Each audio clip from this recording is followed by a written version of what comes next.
Ornithology అనేది దేనికి సంబంధించిన శాస్త్రీయ అధ్యయనం? జవాబు: పక్షులు.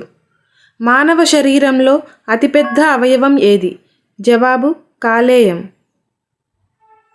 వాహనాల హెడ్లైట్లలో ఏ రకమైన అద్దాన్ని ఉపయోగిస్తారు? జవాబు: పారాబోలిక్ మిర్రర్.